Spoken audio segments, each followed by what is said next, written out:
말씀 요엘 1장 13절부터 보시겠습니다.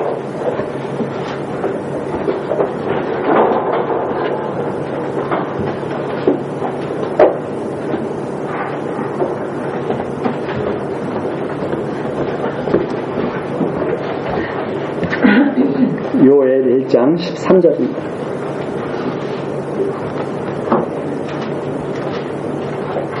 제사장들아, 너희는 굵은 배로 동이고 슬피 울지어다. 단에 수종드는 자들아, 너희는 곡할지어다. 내 하나님께 수종드는 자들아, 너희는 와서 굵은 배를 입고 밤이 맞도록 누울지어다. 이는 소제와 전제를 너희 하나님의 전에 드리지 못함이로다.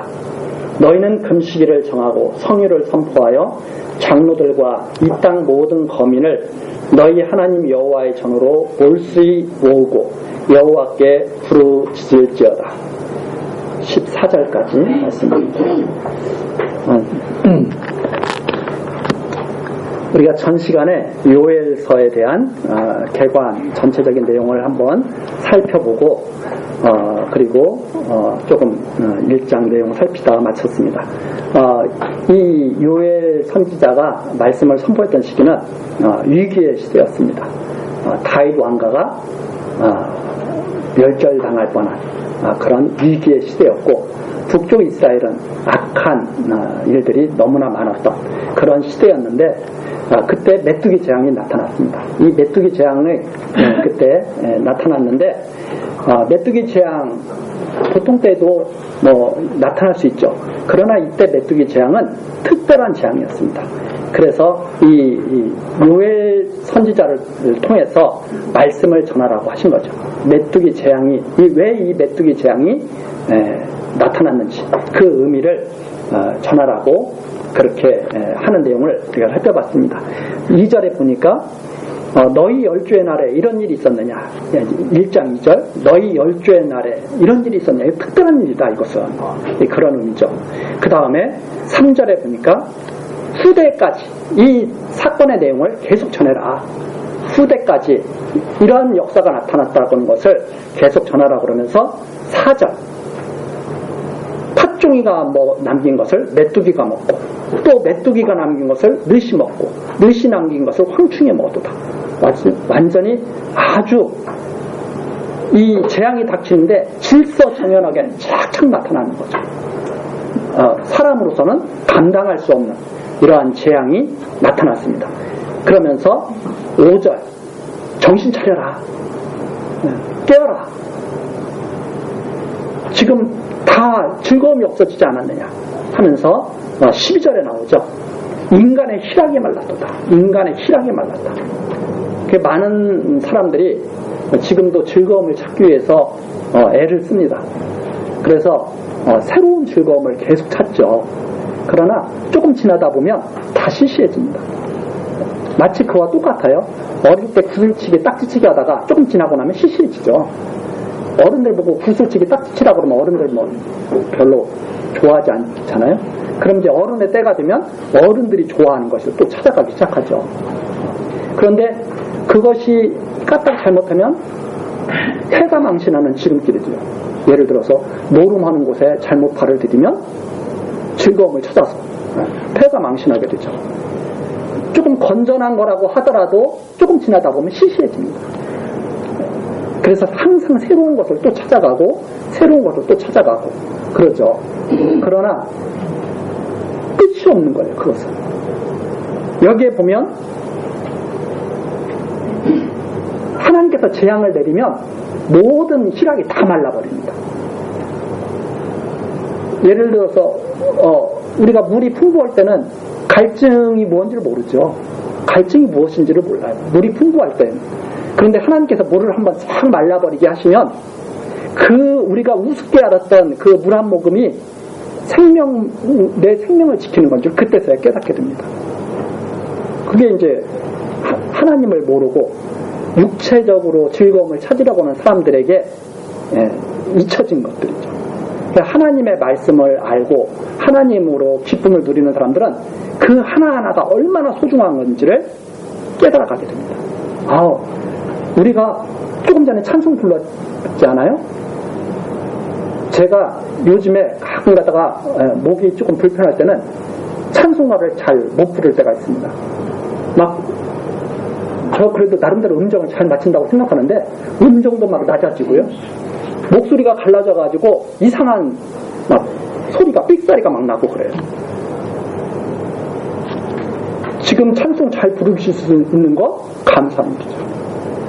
그런데 목소리를 내는 것을 갖다가 아무렇지도 않게 생각해. 감사할지도 몰라. 내가 목소리 이렇게 내는 것을 갖다가 감사할지도 몰라. 당연한 거야 그것은.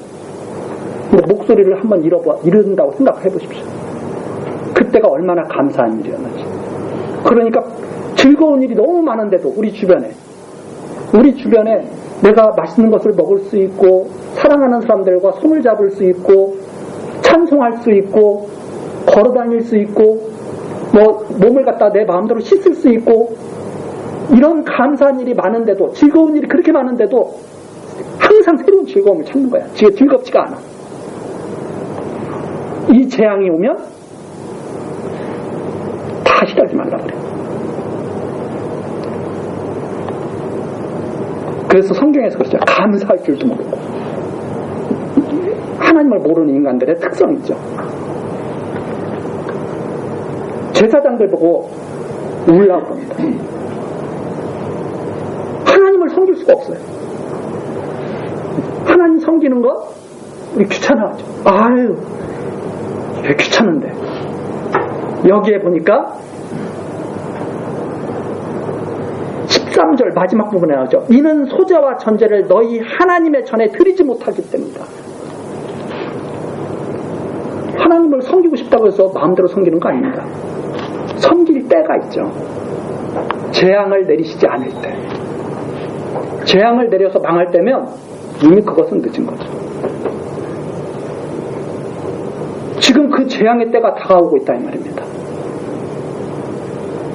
하나님을 섬기지 못할 때가 다가오고 있다. 그러면서 금식일을 정하고 성유를 선포하라. 여호와께 부르짖어라. 이렇게 말하는 내용이 14절까지 내용입니다. 그래서 여호와 섬기지 못하게 됨을 슬퍼하고 금식과 성유를 선포하라. 이 메뚜기 재앙을 보면서 이 메뚜기 재앙이 무슨 의미를 가지고 있느냐? 바로 15절서부터 나오죠. 오라 그날이여 여호와의 날이 가까웠나니 곧 멸망같이 전능자에게서 이르리로다. 하나님께서 여호와의 날이 가까이 왔다는 것을 경고하고 있다 이 말입니다. 그 메뚜기 재앙이. 조금 있으면은 이제 그러고서 조금 있으면은 북쪽 이스라엘은 망할 거예요. 그리고 또 얼마 지나면 남쪽 유다가 망할 거예요. 그런데 사람들은 아직 멀었다고 생각하죠.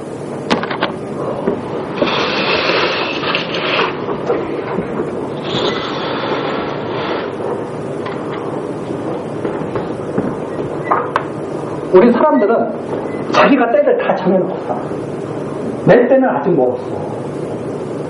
그런데 우리가 사건 사고에서 더워가지고 우옷을 벗었더니 마이크를 들고 해요. 사람들이 이 뉴스에서 사건 사고를 보면서도 자기한테는 불행한 일이 일어나지 않을 거라고 항상 생각을 하면서 하죠. 그런데 우리가 텔레비전이나 뉴스에서 한번 보십시오. 순식간에 날이 임하는 거예요. 재앙의 날은 순식간에 임하는 겁니다. 아무도 자기 재앙의 날을 미리 알고 있지 않아요. 우리 요즘에도 계속 보잖아요. 아무런 상관없이 길거리 가다가 재앙을 당하기도 하고. 그건 어떻게 막을 수가 없어요. 그런데 하나님께서 이스라엘 백성들에게 경고를 해주는 거죠. 지금 재앙이 임했다. 자, 우리는 이렇게 보면서 이거 나 알아. 이 지나가서 성경에 기록된 거니까 아는 거죠. 586년에 망할 거 나 알아. 이건 아는 게 아니죠. 지나간 사실을 본 거죠. 이 날이 언제인지 어떻게 알아요? 순식간에 온 거예요. 아브라함을 불러내신 하나님께서 이 역사를 이끌어 가시다가 어느 날 호령이 옵니다. 호령이. 이 긴 세월이 아닙니다. 우리가 보면은 이거 순식간이잖아요. 칠판 하나에다가 그냥 이 세월이 다 당겨버리잖아요. 그런데 우리들은 항상 어떻게 생각하냐면 나는 아직 뭐 저부터 그래서 내일 일을 다 계획하고 있죠. 내일 일을 내일 내가 이렇게 할 거야 저렇게 할 거야. 근데 성경에서는 그러지 말라고. 내일은 너희는 알지 못한 거야.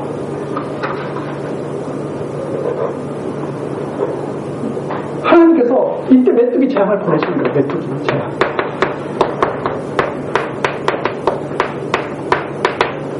날이 가까웠다.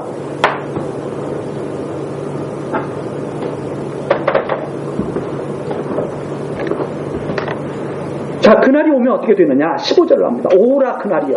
여호와의 날이 가까웠나니. 그것이 바로 시편의 날이고 여호와의 날입니다.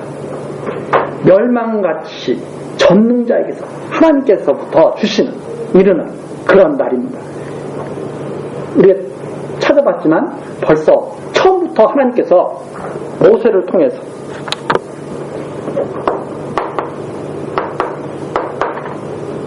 모세에게 율법을 주시면서 반드시 재앙의 날이 임할 것을 말씀하셨죠. 너희들이 율법을 잘 지키지 못하기 때문에 반드시 재앙의 날이 이를 것이다.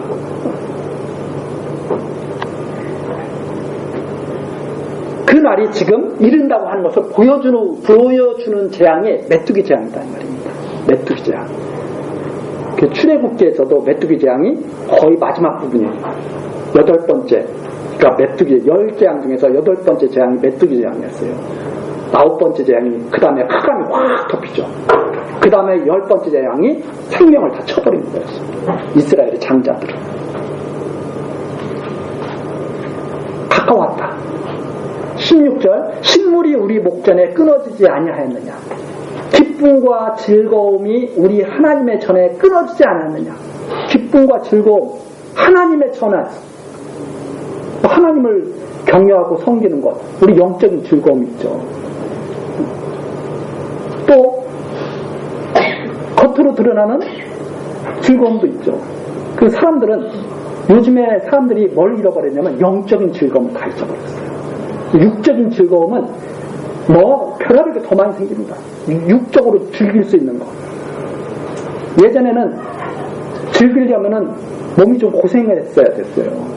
예전에는 즐기려면 썰매 같은 거 타려면은요 막 몸이 고생을 해야 돼. 네? 지금은 그것도 싫어가지고 딱 끼고 이런 거 해. 움직이기도 싫어해. 몸이 고생하는 것을 조금도 원하지 않아. 더 심각한 것은 영적으로 다 메말라버렸어요. 하나님에 대해서 알려고 하지도 않고 두려워하지도 않고 하나님의 말씀이 무엇인지 관심도 없어요. 그래서 아무리 오래 신앙생활했어도 하나님의 말씀에 관심이 없어요. 몰라 이게 무슨 말인지. 그냥 여기에 적힌 내용만 알아. 메뚜기 재앙이 있다는 것만 알지 그것이 무슨 말씀인지를 모른다. 여호와의 날이 가까웠다는 하나님께서 요엘 선지자로 그래서 이 백성 이 말씀을 듣는 이 백성은 복이 있는 거죠. 요엘 선지자로 할 이 말씀을 전해 듣게 하는 백성들. 기쁨과 즐거움이 우리 하나님의 전에 끊어지지 아니하느냐. 17절입니다. 씨가 흙덩이 아래서 썩어졌고 창고가 비었고 곡간이 무너졌으니 이는 곡식이 시들었습니다. 이게 단순히 육에 대해서 지금 말하고 있는 게 아니죠. 이래서 하나님께 제사도 드릴 수 없는 형편이 된 거죠. 생축이 탄식하고 소떼가 민망해하니 이는 꼴이 없습니다. 양떼도 피곤하도다. 사람들뿐만 아니라 피조물들도 온갖 짐승들도 다 슬퍼. 누구 때문에? 사람들이 다 타락해서. 그래서 로마서 8장에 보면 있죠. 피조물들이 다 탄식하고 있죠. 지금도. 하나님의 아들들이 빨리 나타나더래. 그래야 이 세상이 새롭게 되고 변화가지고 피조물들도 다른 피조물들도 다 복되게 된다 이 말입니다. 왜? 사람이 피조물을 다스리잖아요. 하나님께서 다 다스리라고 그랬잖아요. 근데 피조물들이 우리 사람의 예를 들어서 우리나라에 좋은 지도자가 있으면 우리나라가 행복하겠죠. 우리나라에 나쁜 지도자가 있으면 슬퍼지겠죠. 사람들이 타락하면은 피조물들이 얼마나 슬프겠어요. 다 탄식하고 있다. 탄식하고 있어요. 빨리 다 회복되기를. 여기도 마찬가지죠. 생축이 탄식하고 소떼가 민망해하고 양떼도 피곤하도다.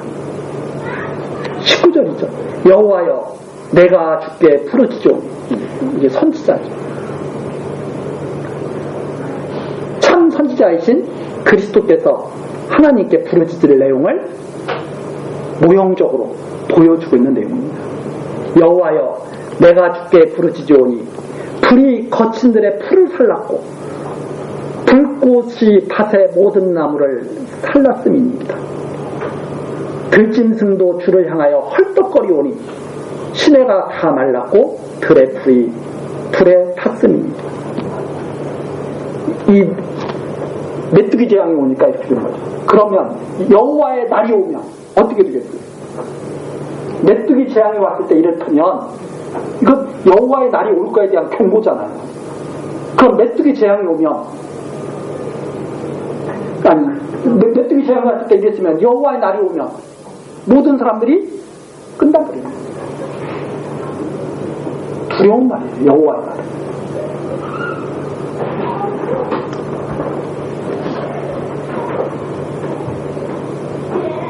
2장으로 넘어갑니다. 2장 1절부터 11절 메뚜기 때 재앙으로 임박한 여호와의 날이 얼마나 두려운지를 묘사하고 있는 내용입니다. 시온에서 나팔을 불며 나의 성산에서 호각을 불어 이 땅 거민으로 다 떨게 할지 이는 여호와의 날이 이르게 됩니다. 이제 임박하였으니 곧 어둡고 캄캄한 날이요 빽빽한 구름이 끼인 날이라 새벽빛이 산꼭대기에 덮인 것과 같으니 이는 많고 강한 백성이 이르렀음이라. 메뚜기 떼를 가지고 여호와의 날에 대한 묘사를 합니다. 이 같은 것이 자고 이래로 없었고 이후 세세에 없으리로다. 얼마나 무서운 일인지 이런 일이 볼 수가 없는 일이다. 그러면서 불이 그들의 앞을 사르며 불꽃이 그들의 뒤를 태우니 그 전의 땅은 에덴 동산 같았으나 그 후의 땅은 황무한 들 같으니 그 들을 피한 자가 없도다. 여호와의 날이 임하면 아무도 피할 자가 없을 것을 지금 밝혀주는 그런 내용입니다. 엄청난 파괴력이죠. 에덴 동산 같은 곳이 다 황무한 들처럼 변해버린다. 4절입니다. 그 모양은 말 같고 말이에요. 말 같은 거예요. 말 같은 거예요. 말이 아니라 말 같은 거예요. 달리는 것은 기병이 아니라 기병 같은 거예요. 이거 메뚜기 떼를 상징한 거예요. 그 모양은 말 같고 그 달리는 것은 기병 같으며 그들의 산 꼭대기에서 뛰는 소리가 병거 소리와 같고 불꽃이 촉에 사르는 소리와도 같으며 강한 군대가 항호를 벌이고 싸우는 것 같으니 그 앞에서 만민이 송구하여 하며 무리의 낯빛이 하얘졌도다. 아주 다 경악하는 거죠. 7절입니다. 그들이 용사같이 달리며 무사같이 성을 더위 잡고 오르며 더위 잡고 오른다는 것은 그냥 막 성벽을 막 타고 오르는 거예요. 각기 자기의 길로 행하되 그 항호를 어기지 아니하며 얼마나 질서정연하게 진격해 오는지 흐트러짐이 없어요. 여호와의 날에 대한 표현입니다. 지금도 많은 사람들이 이렇게 생각을 하죠. 여호와의 날이 언제 올지 우리가 어떻게 모른다. 마음은 있죠. 그러나 질서 있게 쫙 역사가 이루어져 가듯이 하나님의 여호와의 날, 심판의 날은 지금 질서 있게 쫙 나타납니다. 그 모습을 메뚜기 떼를 통해서 보여줍니다. 얼마나 무섭게 지금 오고 있는지.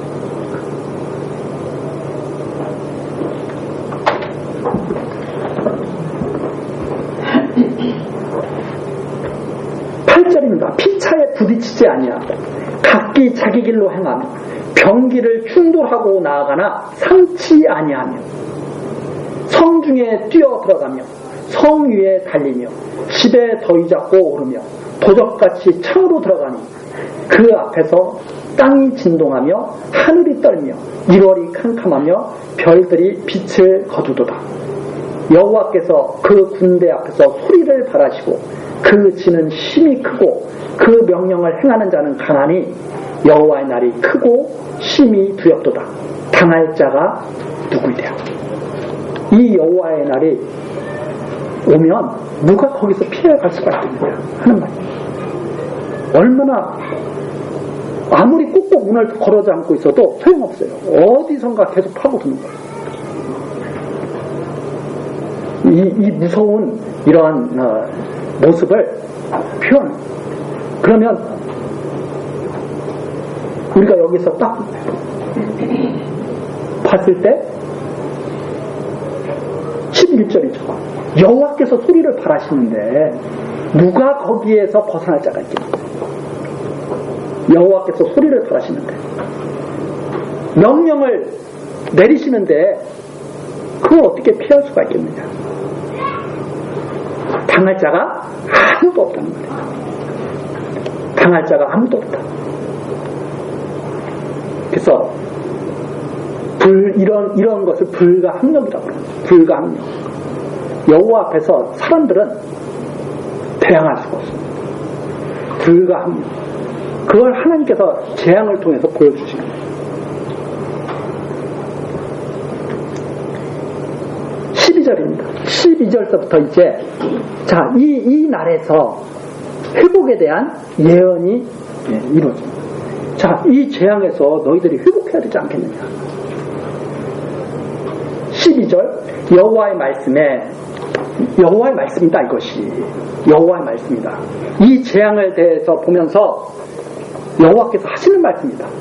이 재앙을 딱 왜 보여주셨느냐면 이렇게 하기를 원하시기 때문에. 그게 바로 12절이죠.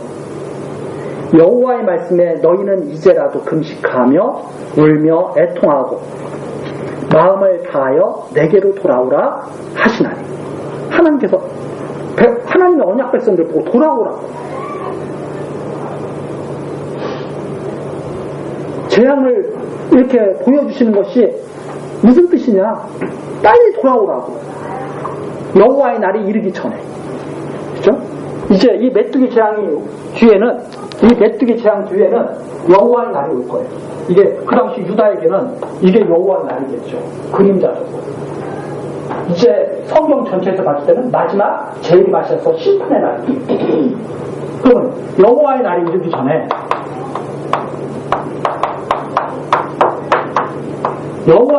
전에 이걸 보여주신다는 말입니다.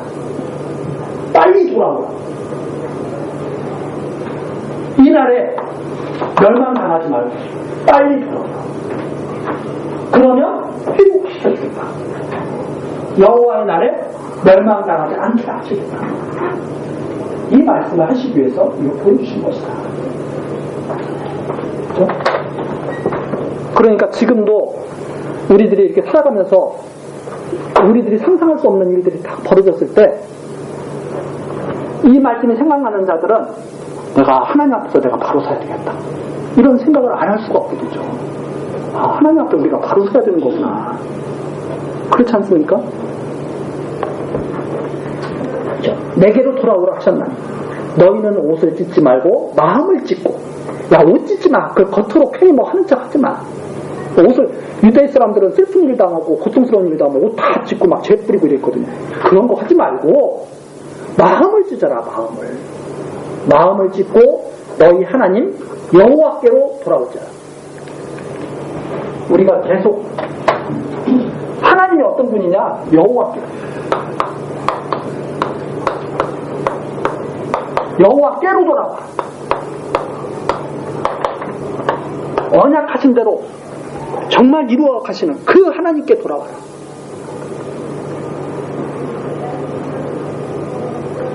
아브라함에게 말씀하신 대로 너의 자손은 내가 꼭 보호해주겠다 말씀하신 그 여호와께로 돌아와라.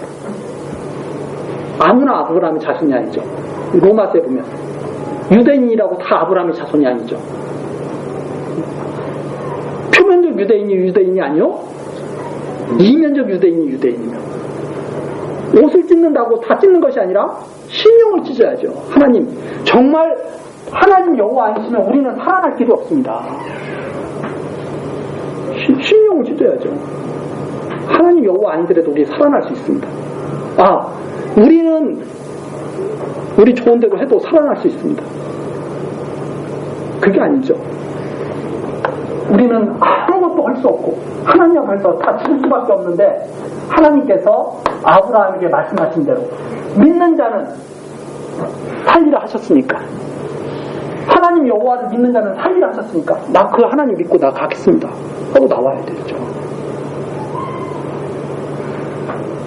그런데 지금 이 하나님이 여호와시다, 이 하나님이 여호와시다는 말은 신약으로 바꿔서 말하면 예수가 그리스도라는 말이거든요. 하나님이 여호와시다라든가 예수는 그리스도다, 똑같은 말씀이에요. 근데 그걸 잘 이 사람들도 이해를 못하고 예수가 그리스도라는 것은 다 믿는다고 그러는데 하나님을 여호와로는 믿질 않아. 하나님이 정하신 대로 이루어진다는 것은 믿지는 않아. 내가 어떻게 하느냐에 따라서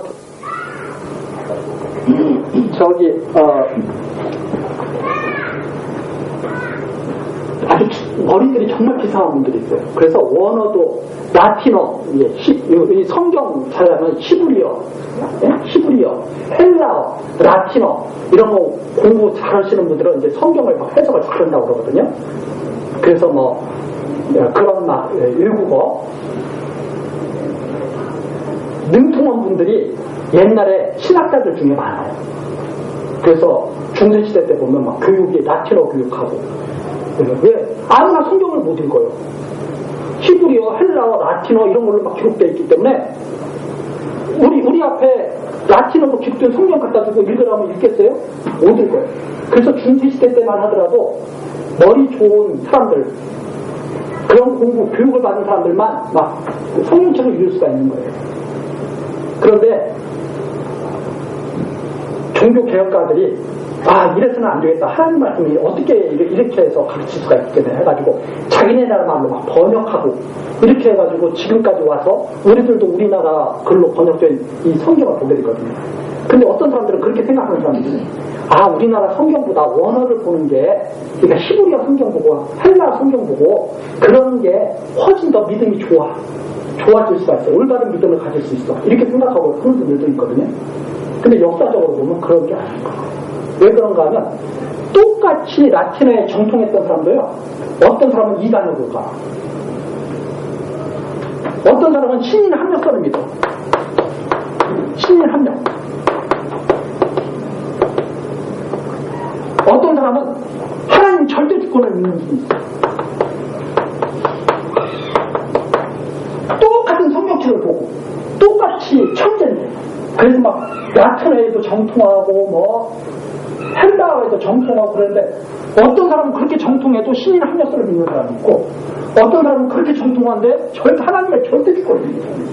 하나님 100%다, 인간은 0%다. 여기는 하나님하고 인간하고 적당히 서로 협력해야지. 하나님이 구원해주고 싶어도 하나님이 빨리 내 손 잡아, 그런데 인간이 손을 안 잡으니까 하나님이 구원을 못 해주는 거예요. 그게 신인 합력설이에요. 그래서 우리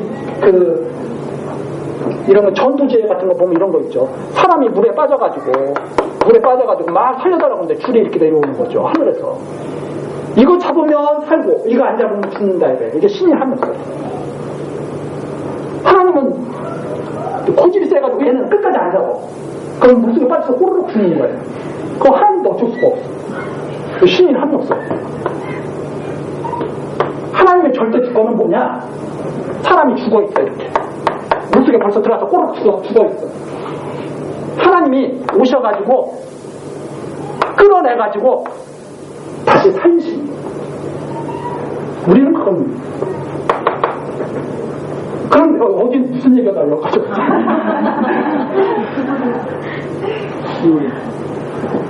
사람들이 완전히 뭘 이렇게 원어를 잘 알고 이러면 믿음이 좋고 모르면 믿음 그거 전혀 상관없어요. 하나님께서 믿게 하시는 자, 그 자가 믿게 되는 것이다.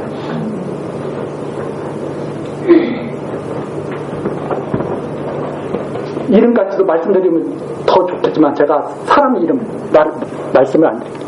왜냐하면 진짜 학자들 중에 유명한 학자들도 엉터리가 많거든요. 유명한 학자들도. 그래서 이쪽을 따르는 교회, 가르치는 교회들도 지금도 거의가 있죠. 거의가. 신인 한 명 없어요. 하나님의 절대 주권을 가르치고 작정과 예정을 가르치고 하나님의 언약하신 대로 그대로 이루어나간다는 걸 가르치는 교회는 그렇게 많지가 않습니다. 대부분 다 이쪽이다. 하나님이 아니 하나님이 하시는 일을 우리가 어떻게 막아요? 하나님이 하시는 일을. 하나님이 성경에 나오잖아요. 하나님이 굳게 하신 것을 누가 펴랴? 그 말씀 듣기를 원하지 않아 사람들이. 그리고 다 하나님께 다 불만만 말해. 불만만. 욥이 아니 불만을 말하려면 욥이 말했을 거 아니에요? 벌써 욥이 말했잖아요. 불만을 욥기에서 욥이 그랬잖아요. 욥이 어떤 분이에요? 하나님도 인정한 분이잖아요. 야, 세상에 욥과 같은 사람이 없다. 근데 욥을 하나님이 어떻게 하게 하셨어요? 다 망하게 하셨어요. 그러니까 욥이 하나님을 갖다 원망하지는 않고 차라리 태어나지 말게 하시죠. 이렇게 힘들게 살게 하시려면 이랬단 말입니다. 그랬던 욥이 나중에 하나님 앞에 그 말도 않겠다고 입을 딱 다물잖아요. 그걸 보고도 지금도 하나님 앞에 불평불만이 많아. 저부터도 그래. 네. 어떻게 하면은 총명을 잊어버립니다. 얼마나 감사한 일이에요.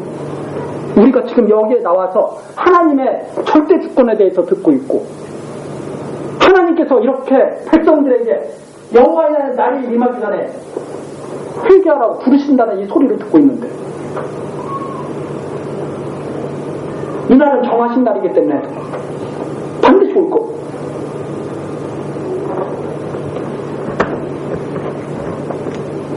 13절 다시 2장 13절 너희는 옷을 찢지 말고 마음을 찢어라. 겉으로 신앙생활하지 말고 진짜 신령한 신앙생활을 해라. 하나님을 여호와로 믿는 신앙생활, 예수를 그리스도로 영접하는 신앙생활을 해야죠. 진짜 매일 가서 왔다 갔다 하면서 성령책만 끌고 다닌다고 신앙생활하는 게 아니라 그는 그리고 돌아오라. 여호와께로 돌아오라. 왜 그런가 하면 그는 은혜로우시며 자비로우시며 노하기를 더디하시며 인애가 크시사 뜻을 돌이켜 재앙을 내리지 아니하시나니. 이걸 갖다가 이제 오해를 하는 거예요. 뜻을 돌이킨다. 지금 메뚜기 재앙으로 여호와의 날이 임할 것을 갖다가 지금 경고하고 계시잖아요. 그런데 언약 백성들에게는 뜻을 돌이킨다 이 말입니다. 하나님의 언약 백성들에게는, 마음을 찢는 그 백성들에게는 원래 뜻으로 돌아가신다 이 말입니다. 재앙을 내리지 아니하시나니 주께서 혹시 마음과 뜻을 돌이키시고 그 뒤에 복을 끼치사 너희 하나님 여호와께 소제와 전제를 드리게 하지 아니하실는지 누가 알겠느냐. 하나님 경외하면서 살도록 하나님께서 하시지 않겠느냐. 여기에서 지금 요엘서에서 재앙의 핵심이 어디로 모아지고 있는지 압니다. 하나님을 경외하지 못하는 것은 재앙이 그에게 점점 다가옵니다. 그러나 재앙에서 돌이키는 자에게는 하나님을 경외하게 하시는 거예요. 하나님을 여호와께 마음을 돌리게 하셔서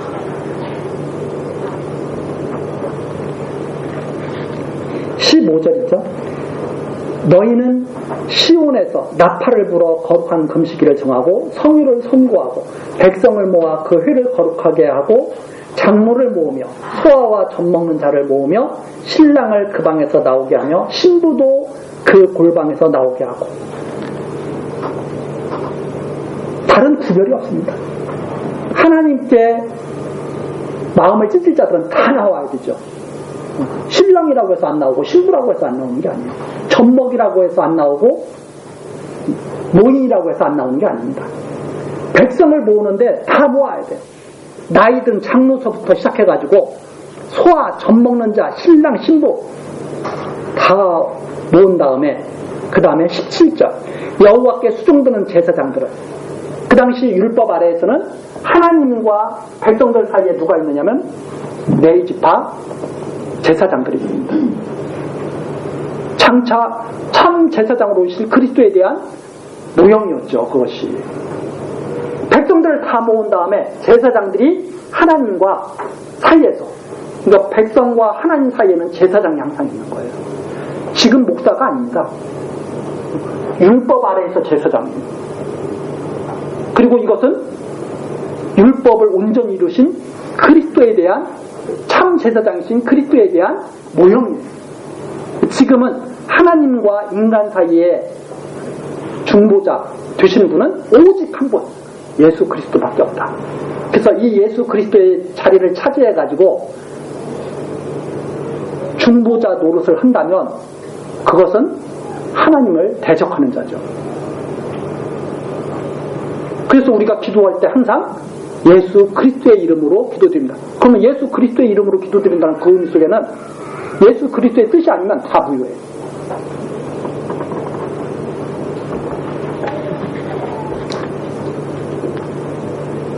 자, 17절 여호와께 수종드는 제사장들은 낭실과 단 사이에서 울며, 이 낭실과 단 사이가 바로 백성들과 하나님의 중간을 의미하는 말입니다.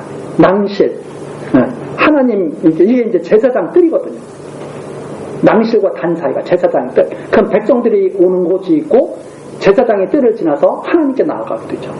그래서 낭실과 단 사이에서 울며 이르기를 여호와여 주의 백성을 긍휼히 여기소서, 주의 기업으로 욕되게 하여 열국들로 그들을 관할하지 못하게 하옵소서.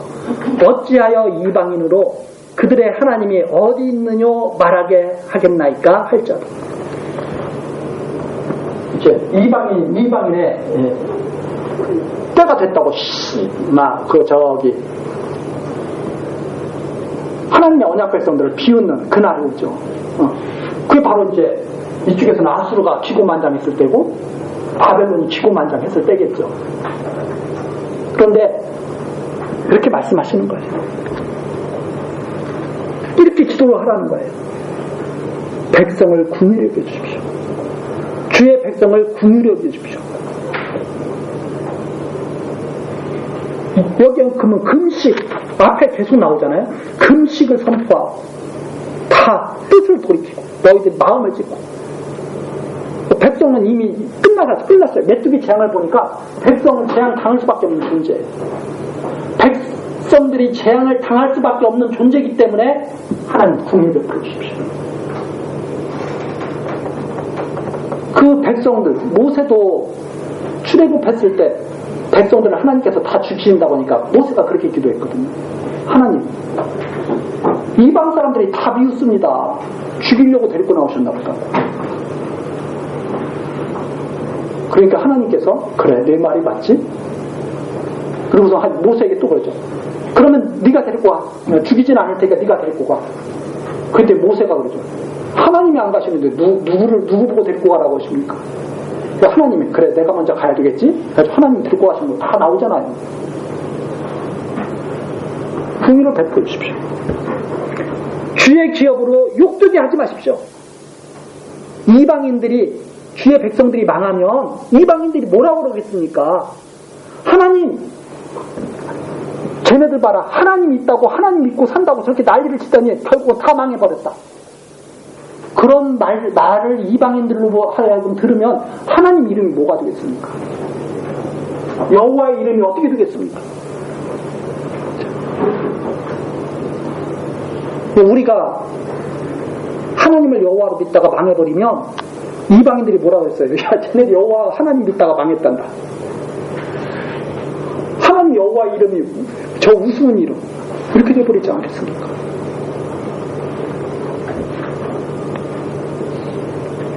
그렇게 기도하라 이 말이에요. 기도하는 것까지 알려줘.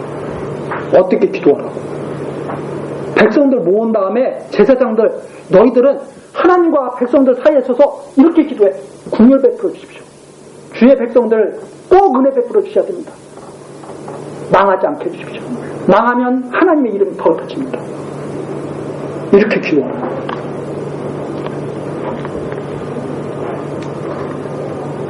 그 다음에 18절입니다. 자, 그렇게 기도하면 하나님이 어떻게 하실 것이냐? 18절. 그때 여호와께서 자기 땅을 위하여 중심이 뜨거우시며 그 백성을 궁일히 여기실 것이라. 하나님이 이 기도를 들으면 하나님께서 그래 맞지. 당연한 기도지. 이러면서 하나님께서 막 마음이 뜨거워지시면서 막 열심히 하나님의 열심이 막 나타내실 거다 이 말입니다. 하나님의 열심. 여기 보면 중심이 뜨거우시며 막 열심히 막 솟는 모습이거든요. 하나님의 열심으로 이 백성을 구원하신다 이 말입니다. 그렇게 기도할 때.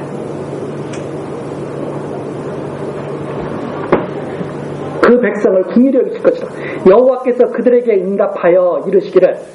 그러면 이 기도에 대해서 여호와께서 어떻게 응답하시느냐? 하나님의 응답 내용이에요. 내가 너희에게 곡식과 새 포도주와 기름을 주리니 너희가 이로 인하여 흡족하리라. 내가 다시는 너희로 열국 중에서 욕을 당하지 않게 할 것이며. 하나님의 기도에 대한 응답이죠. 그렇게 기도하면 내가 북편 군대를 너희에게서 멀리 떠나게 하여 메마르고 적막한 땅으로 쫓아내리니 그 전구는 동해로 그 후구는 서해로 들어갈 것이다. 상한 냄새가 일어나고 악취가 오르리니 이는 큰 일을 행하였습니다 하시되. 하나님께서 궁유를 베푸시면서 내가 너희들을 꼭 끝까지 내가 지키고 걱정 마. 흡족하게 해주겠다. 이렇게 응답하실 것이다.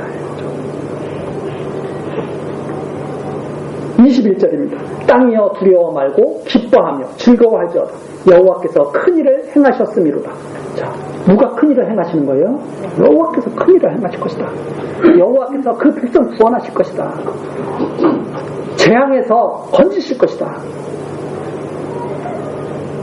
22절입니다. 들짐승들아 두려워 말지어다. 들의 풀이 싹이 나며 나무가 열매를 맺으며 무화과 나무와 포도나무가 다 힘을 내는도다. 하나님께서 궁유를 베푸시니까.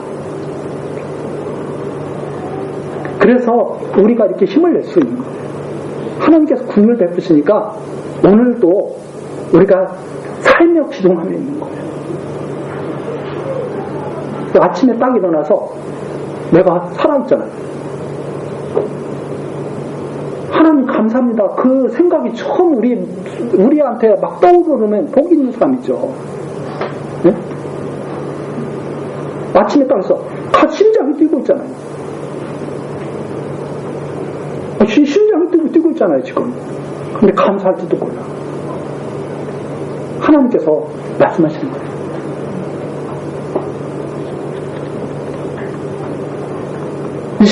시온의 자녀들아, 너희는 너희 하나님 여호와로 인하여 기뻐하며. 망할 수밖에 없었는데 그 기도를 들으시고 지켜주시는 그 하나님, 언약의 말씀대로 율법과도 상관없이 아브라함의 자손들을 지키시는 하나님, 이 아브라함이 그리스도를 바라봤다는 말입니다. 그리스도를.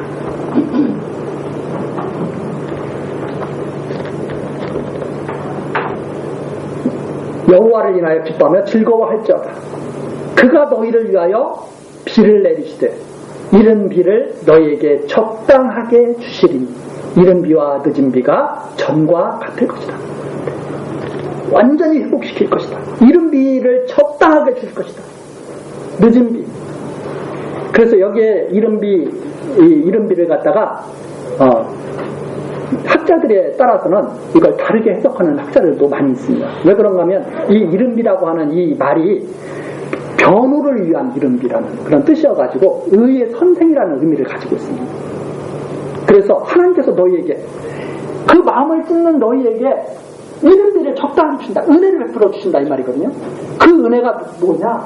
장차 오신 그리스도를 내펴오고 있다. 이렇게 학자들이 생각하는 거죠. 그래서 이 메뚜기 재앙을 통해서 무엇을 보내주실 것을, 누구를 보내주실 것을 약속하고 있느냐? 이렇게 하나님 앞에 마음을 찢고 돌아오는 자들에게 의의 선생을 보내실 것. 이것을 갖다가 약속하고 있는 것이라고 이렇게 이해를 하기도 합니다. 그래서 여기에서 나온 그대로 그가 너희를 위하여 비를 내리시되 이른비 너희에게 적당하게 주시리니 적당한 때 이른 비와 늦은 비가 전과 같을 것이다. 그래서 다시 하나님을 섬길 수 있도록 모든 초목들이 다시 태어나고 회복하고 그렇게 하실 것이라고 하는 그런 내용인데 이 부분 우리 다음 시간 계속해서 살피도록 하겠습니다. 기도하시겠습니다. 사랑과 은혜가 충만하신 하나님 아버지, 복된 주일 아침 각처에 흩어져 있던 우리들을 불러 모으시고 하나님 말씀을 들으며 즐거워하게 하시고 예배하게 하시니 감사와 찬송을 드립니다. 이 시간 유엘 선지자로 선포하신 하나님의 작정하신 섭리, 심판과 구원에 대한 말씀을 우리들이 들었습니다. 우리들 하나님 신령한 눈을 뜨게 해주시옵소서. 그 신령한 눈으로 하나님의 하시는 일을 바르게 목도하게 하시고 하나님 뜻에 순종하며 살아가는 지혜로운 백성 되도록 지켜주옵소서. 예수 그리스도의 이름으로 기도드리옵나이다. 아멘.